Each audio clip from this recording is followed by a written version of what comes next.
Hello, welcome to another episode of West Meets East. Today's topic is actually one of the bigger ones, and I was going to hold off on this one, but it's so central to so many issues that I had with my husband Hui that I thought I would address it fairly early on. Anyone who's ever dated someone from Eastern culture, particularly Asian culture, will encounter this. So let me say it quite clearly and emphatically. When you are dating somebody from Asia, you are dating their entire family. And I will say that again. If you marry them or you date them, regardless if it's a male or a female, you are marrying the entire family. Family is quite different in terms of how people interact in the East versus how they interact in the West. In the United States in particular, we strive for individuality. We raise our children to be individuals, strong individuals who stay with their parents until 18, go to college for 4 years, and then are expected to leave the house and fly away and become successful, thriving adults. And the expectation that they're going to live with their family is almost strange. And the reverse is true. When these teenagers become adults and the parents become aged, it's not always expected that, the adult children will care for the parents. Parents are sort of expected to have contingency plans in place where they can afford assisted living or they can afford nursing homes. It doesn't always happen that the adult children will care for their elderly parents. This is not the case in Asia. It's a communal, extended family environment. And it is all encompassing.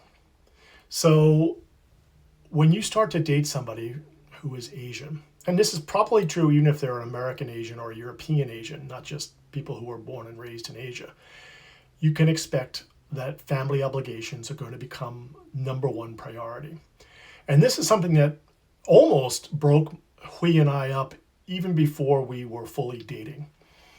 As I had mentioned in earlier episodes, there's red flags that I would look for when I was talking to people online. And at first, I didn't experience any of that with Hui. We met on a couple occasions and then we started talking every day on WhatsApp. We literally filled up 6 months of WhatsApp. And, for the first several months, everything was going great. And then one day I'm at work in Seoul and I get a text where he asks if he could borrow some money to give to his sister. Now, as soon as somebody starts asking me for money, my suspicions start to rise. I'm like, wait a minute, this hasn't happened. Why is he now asking me for money? I thought he wasn't going to be like that. It turned out to be a very large misunderstanding, but because of the language barrier, which I will talk about in a separate episode, and communication, which I will continue to talk about, I misunderstood, and it wasn't Hui's intent of what he was asking for. But what it basically was that his sister was involved in some kind of business venture, and this was kind of a way of investment. I would have gotten my money back if I invested, but it was a minor issue, but it was just the tip of the iceberg when it came to how much family means to your Asian partner. And I think when we finally did move in together and we started dating, it was a big source of contention for a lot of things. In Western culture, I would be embarrassed to ask my brothers for money if I was in need of help. It's just, as I said earlier, we're raised to be self-sufficient. We're raised to be independent. And we're not raised to ask for help or to share. And so when members of Hui's family needed money, and our money at that point was joint, it involved a lot of discussion and a lot of resentment sometimes, because I just didn't understand that that was their culture. That was their way of supporting each other. It's a much more supportive communal way of living that is just so different from what we have in the United States. And it's not so much of an issue now because his family is my family. I love them just as much as they love me. And, you know, Hui has learned that when we talk about financial things like this, we sit down and we talk about it first, and we have questions, and it doesn't raise my hackles like it used to when we first started, because I understand. My husband grew up in abject poverty. I mean, dirt floors, no toilet, tin roof, with 10 brothers and sisters, 11 total, in a very small space. And so they had to rely on each other. They couldn't even afford to send half the kids to school, you know.